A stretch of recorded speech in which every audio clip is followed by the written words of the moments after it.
and welcome to Ditch Witch Diaries. We are here today talking about trees, and we are with the lovely Raven. All right.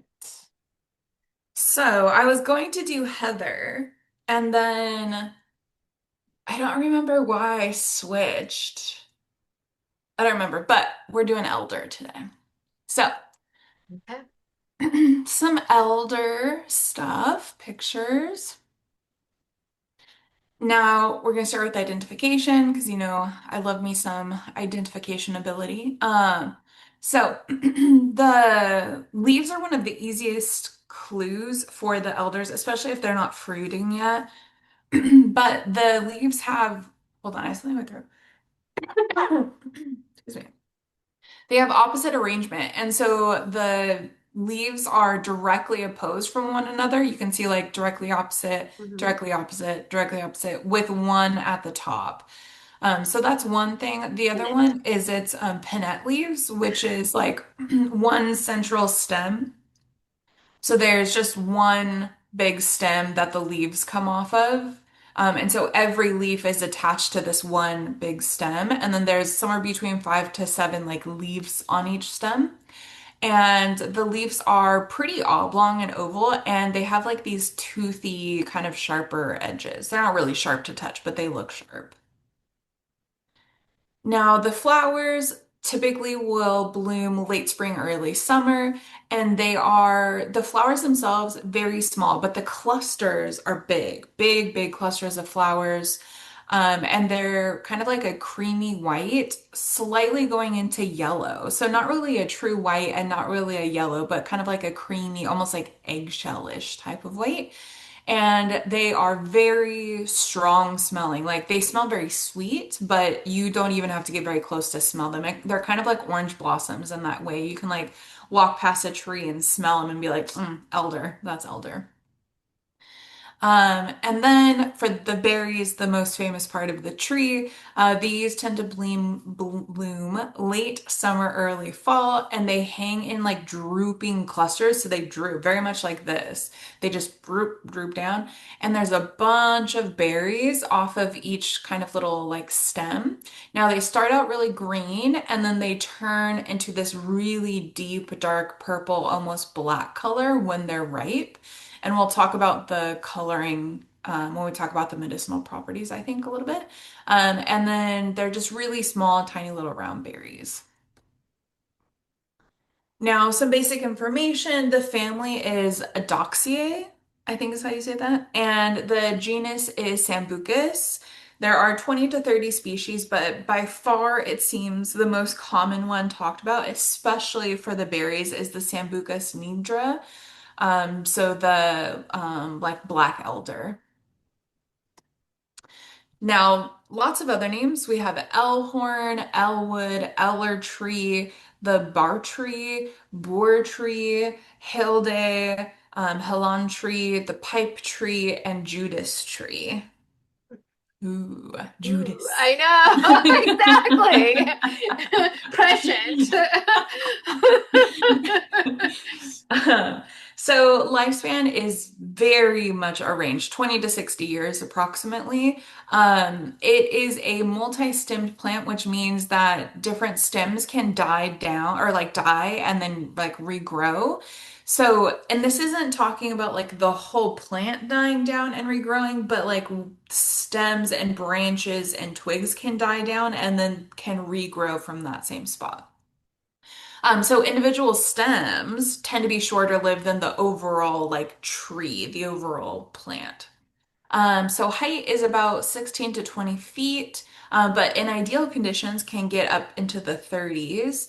And the spread, the like width is about 13 to 20 feet. So it's pretty wide. It's almost as wide as it is tall.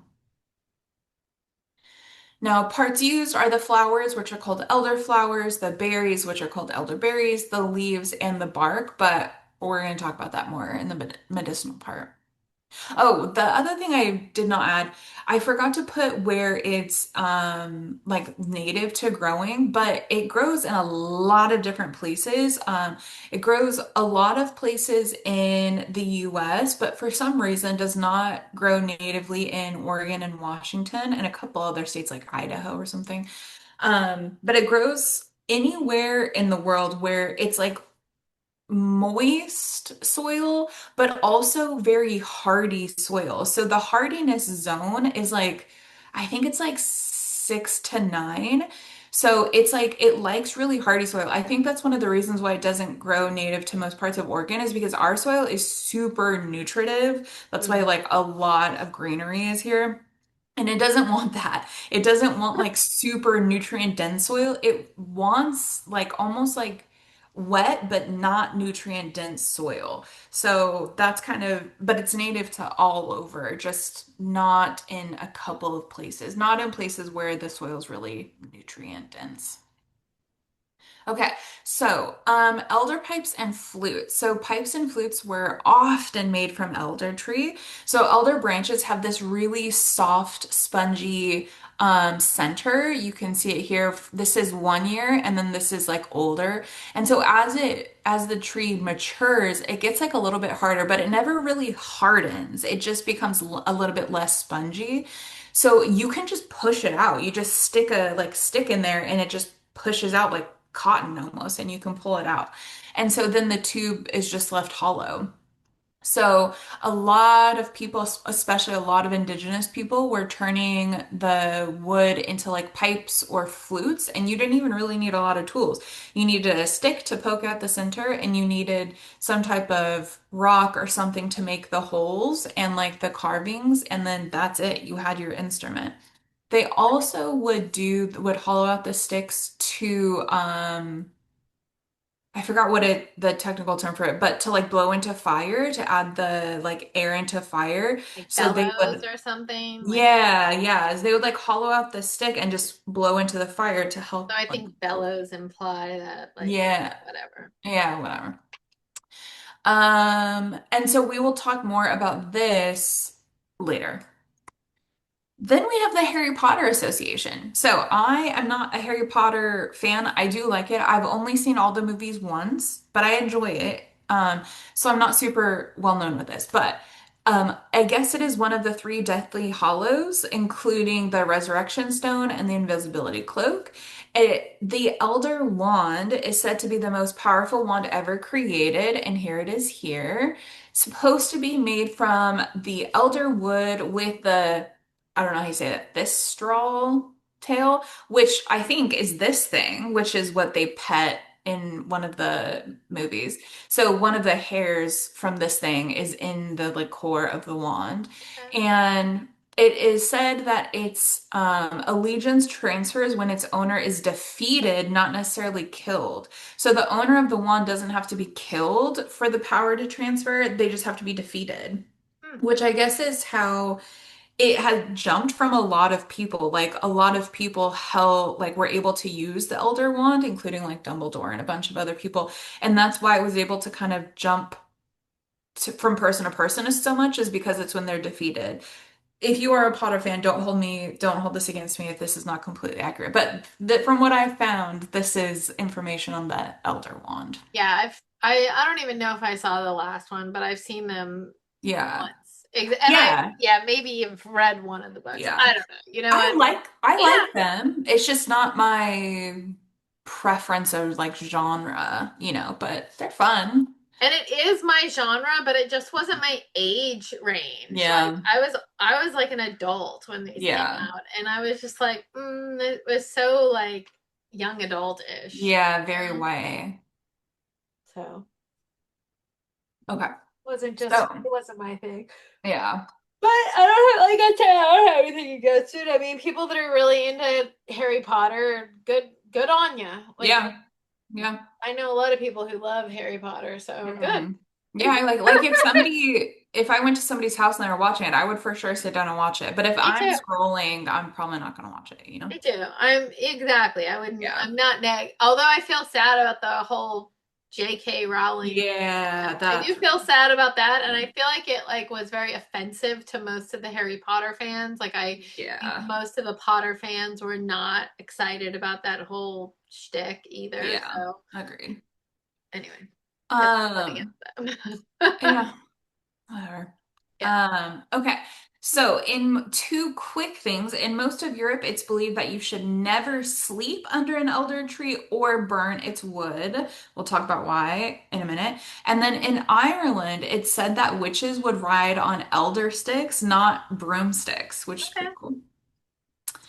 Okay, so let's talk about the elder mother or the Hylde mother or Hylde Moer. So in northern European folklore, the elder tree was believed to house a spirit called the elder mother. So this has come up a couple times with a couple different trees that we've talked about, like the Palo Santo kind of thing. But so it's the same concept. There's like a spirit that lives in the tree. Now, it's believed that you are supposed to ask permission before cutting its branches, and not just permission, but you have to offer an exchange. So you were supposed to say, Lady Elder, give me some of thy wood, and I will give you some of mine when I become a tree.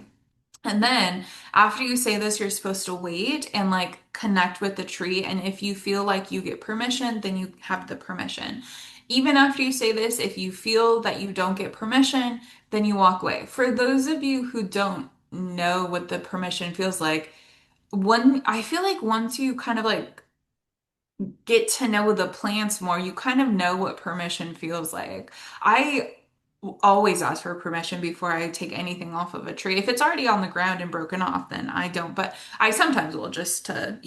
But a lot of times I get this a lot with cacti because I've talked about this before, but I like to use cactus needles and I will always ask the cactus permission before I break off the needles. And if I ask for permission and I sometimes I feel like kind of like spooked out after, like I feel like, ooh, it's just there's something weird, then I am taking that as not permission.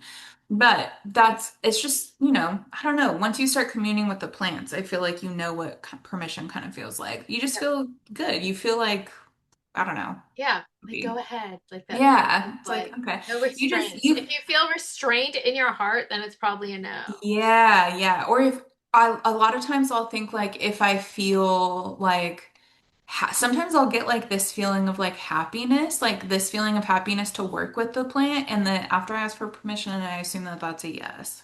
Yeah. So you say the line, you wait for permission. Now, it's said that if you cut or harm the tree in any way without permission, it's supposed to bring illness and misfortune.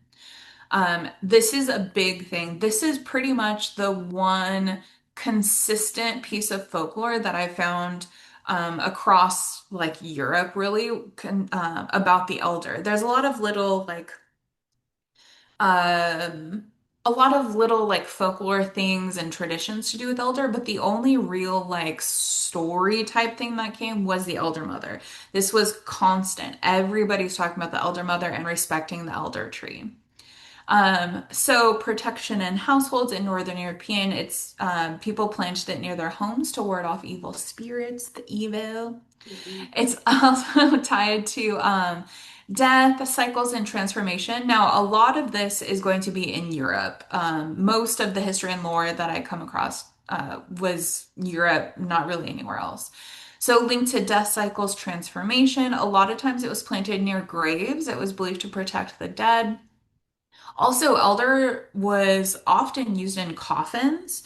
It's believed that the tree helps with the spirit in the transition. It's also said that using elder, it helps align the body with a tree that is already connected to the underworld and boundaries. So when you're connecting the physical body to this plant that already has ties to the underworld, that helps with the transition.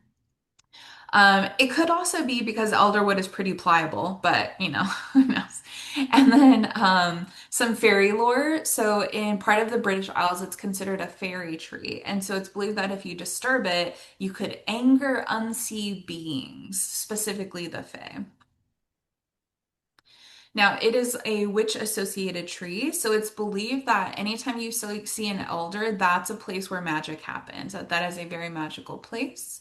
It's believed that witches could transform near elder trees into like their animals or the hag or the maiden or whatever. And it's also believed that witches often used elder in spells, just like if they needed some type of wood or stick or a twig or leaves, that they would go toward the elder.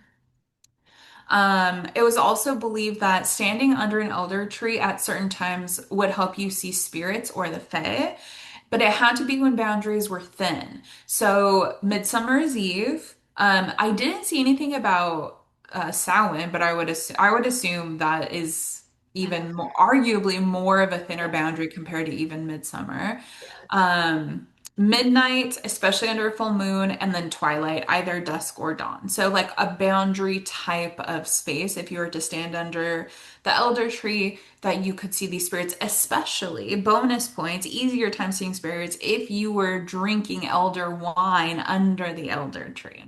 Mm.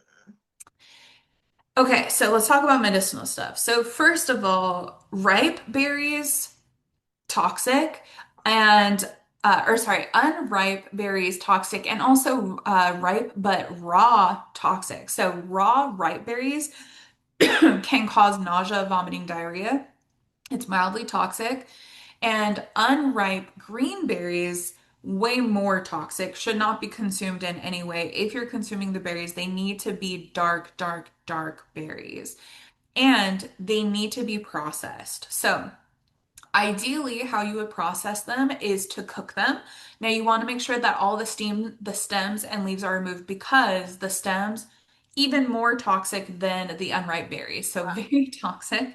So, remove all little stem particles and leaves, and then cook it, like boil it, usually simmer for at least 15 to 20 minutes. The longer, the better. Again, you want to make sure that they're fully ripe even before this. You don't want to eat, even boiled, you don't want to eat the unripe berries. So, boiling them is the best. Now, dried berries are also usually considered safe. If they're dried, then you're probably good. But if you are drying them yourself, you need to just be mindful because um, drying it doesn't remove the toxins as like reliably as cooking. And so if you are buying dried berries, then they're usually like really dried. But if you're drying them at home and they're not completely dried, then they could still have some of the toxic compounds. So, I'm all for foraging your own stuff. Just make sure that you do it properly. If you're drying it, like you almost want to over dry them. Interesting.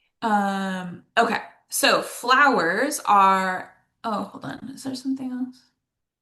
I have in here somewhere in my slides the why they're toxic. I think I'll get to it. So the flowers are anti-inflammatory. They are a mild expectorant and a diaphoretic. And then also, I didn't find anything about toxicity of the flowers. Okay. You might want to double check. I have never eaten elderflowers, I don't think, but I don't think they're toxic, but double check that. Again, we're not doctors, right? Do some of your own research as well. But I think I haven't found anything. The berries, again, are toxic if they're unripe or if they're not processed. Now, berries are the most commonly used aspect of the tree by far. Elderberries are big. So, their biggest use really is antioxidant and immune support. So, they're Yeah. antioxidant, they are really high in anthocyanins, which can help like neutralize the like oxidative stress, but again it has to be done in the right way. You don't want them raw. So it promotes sweating, which has traditionally been used to reduce fevers. They are also antiviral, so there's like research backed evidence that shows that it can help respiratory viruses like the flu, and also it can shorten the duration or the severity of things like the flu. And then it's a immunomodulatory, so immune supporting, can stabilize immune response. So the berries, most of the time, medicinally, are used when people are sick. That's like the big thing. They're Yeah. not really used for, you can't use them for taste. Like you can make elder wine and elder syrup, but medicinally, you use it when you're sick usually. Yeah. Like I have a tincture in my when I feel like I'm getting sick, I have a tincture of elderberries, and that's what I take when I Yes. feel sickness coming on. And then also antimicrobial, so they can protect against like fungi and toxins and things like that. Oh, I don't have it on there. Yeah. I forgot the compound. I thought that oh yeah, here we go. Cyanogenic. So it's related to Oh, like cyanide. So be careful. Process it correctly. yes. Okay, so magically, the element is water. The season is late summer, but especially like the liminal shift, remember liminal spaces into like autumn and fall. So the transition from summer to fall. And the planet is Venus, although I did find some stuff about Saturn as it relates to like death and threshold aspects. The sign is Cancer, sometimes Scorpio, especially with the I feel like the last couple trees that I've done have been Cancer, and that's I just been know. like accidental. So sometimes Scorpio, especially if we're talking about like the death aspect, the tarot card is death, and then chakra is the third eye, but sometimes the root, mostly third eye. I could definitely see the root, especially tied to the health aspects. Yeah. So then our goddesses are obviously the Elder Mother and Hulda. Now, there were a lot of other kind of like indirect associations with a lot of other goddesses. A lot of goddesses were listed if there was any type of connection with like health. Mm. So I didn't really want to list all of them. I only wanted to list goddesses that had some type of like direct connection to the elder, but a lot of goddess are like indirectly related. Okay, so then it is also an ogham tree. So it is for the letter R, Ruis, and it is the 13th like section of the calendar. So it's the end of the Celtic tree calendar. And so because of this and a lot of other things, it represents transformation, death, rebirth, life endings, and also like purge, right? Like purging before the renewal, like the getting rid of stuff before the new stuff starts. So, this completely makes sense, I think, to me because again, if you, certain parts of the tree, including the bark, including the stems, including the leaves, including the unripe berries, are toxic, and you are going to purge. If you ingest like unripe berries, it's going to make you vomit. And Yep. so this is heavily associated with the purging, like the kind of more spiritual aspect of purging. And also, like death, I don't know if you can die from eating the toxic parts of elder tree, potentially. And so we also see like this death even in the physical part of the tree. So circling back to the elder pipes and flutes, you can make a pipe or flute magically, right? So connection to spirits. It's believed to house the elder mother, and so hollowing out the branch and making it into a flute was seen as like interacting with something alive and connecting almost directly to the spirit realm. Whistles made from elder were thought to call spirits or attract attention from the unseen, whether you wanted it or not. And again, respect is required, especially when taking the branch, when hollowing out the branch. The whole process is supposed to be done with reverence and the utmost respect, which kind of just automatically makes it magical. I think if you do something in a Yeah. very, very respectful way, that in itself is magic. And so this whole process of making the flutes or like the whistles or the wands even is the whole process is going to be magical. Indeed. Yes. So then we can also see it as protection magic. So elder branches are hung over doors or windows to ward off harm. It seems like you could do this with almost any tree. Exactly. greenery, trees, Yeah. branches, put them over your door, your Yeah. windows. Yes, it's Just gonna put something protect up you from there. something. Exactly. Yeah. Carried as a charm for like personal protection. You can plant it in your homes as a living guardian, which we talked about in like the lore aspect.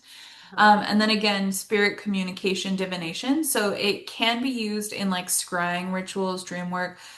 Scrying rituals, I don't really scry very often, but how I would potentially use this, you could do it a couple things. I think that what came to mind when I was typing this is using a flower infused water. If you're doing water scrying, you can like let the flowers infuse in the water for some time and then scry in the water. If you've never used water to scry, how I used to do it when I was scrying is get a like a box or something with a mirror bottom. So you have the mirror on the bottom, but it's also a container, and then you put the liquid inside, and then you can scry through using the mirror, looking at the movement of the water.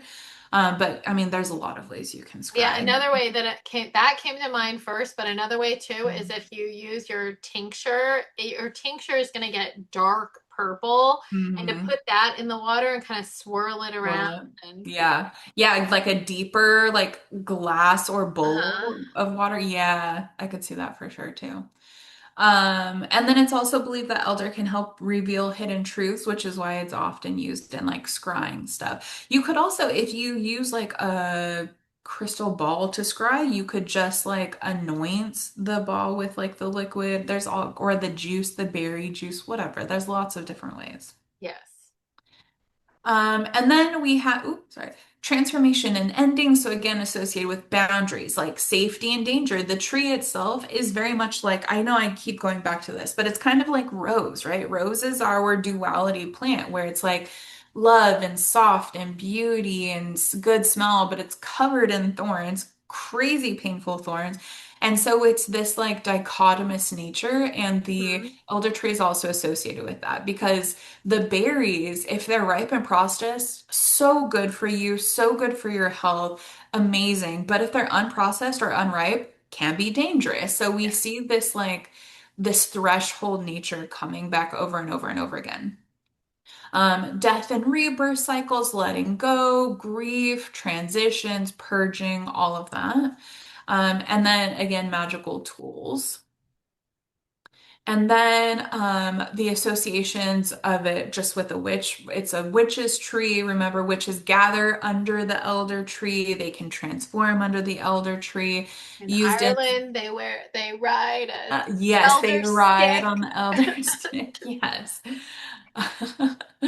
Um, I wonder if it would be interesting if there was a flying ointment that had elder. I know most of the stuff in flying ointment is like toxic, and that's kind of the whole point, but I do wonder if there's elder in there. And then reversal, banishing, breaking curses, banishing negativity, and then like planting places for like boundaries. We should do an episode on flying ointments. We should add that to the list. That would be fun.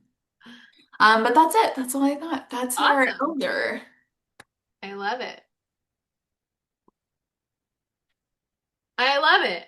Mm. Elder's awesome, and we all have elder in our little witchy cabinets for all sorts of uses. Mhm. And I hope that this inspires you to seek out elder as well.